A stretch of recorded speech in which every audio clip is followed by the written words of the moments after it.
Smart cooking கிச்சனில் சாட்பட் மசாலா கறி பண்ணலாமா? அதுக்கு தேவையான மாங்காய், lemon, chilli powder, amchur powder, sugar, dates இதெல்லாம் எடுத்து வச்சுக்கலாம். ஃபஸ்ட்டு மாங்காவை நல்லா வாஷ் பண்ணிவிட்டு குச்சி சிப்ஸுக்கு தகுந்த மாரி கட் பண்ணி வச்சுக்கலாம். கட் பண்ணியாச்சு. ஒரு லெமன் எடுத்துக்கிறோம். அந்த லெமனை ஆஃபாக கட் பண்ணி வச்சுக்கிறோம்.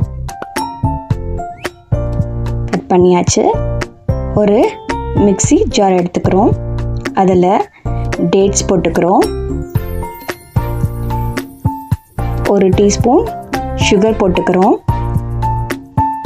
ஒரு டீஸ்பூன் ஆம்ச்சூர் பவுடர் போட்டுக்கிறோம். ஒரு டீஸ்பூன் சில்லி பவுடர் அது கூட லெமன் போட்டுக்கிறோம். அது எல்லாத்தையும் நல்லா கிரைண்ட் பண்ணி எடுத்துகிட்டு வரணும். கிரைண்ட் பண்ணியாச்சு. அதை ஒரு பவுலில் போட்டு கொஞ்சம் உங்களுக்கு தேவையான அளவுக்கு சால்ட் போட்டுக்கோங்க. போட்டு அது கூட இந்த மாங்காவை எல்லாத்தையும் அதில் போட்டு அது கூட கொஞ்சம் தாளிப்பு எண்ணெய் போட்டு அதில் கொஞ்சம் எள்ளு பொரிஞ்சோடனே அந்த மசாலாவை அதில் போட்டு சாப்பிட்டிங்கன்னா சூப்பராக இருக்கும். சம்மர் முடியறதுக்குள்ளே ட்ரை பண்ணுங்கள். Thank you guys.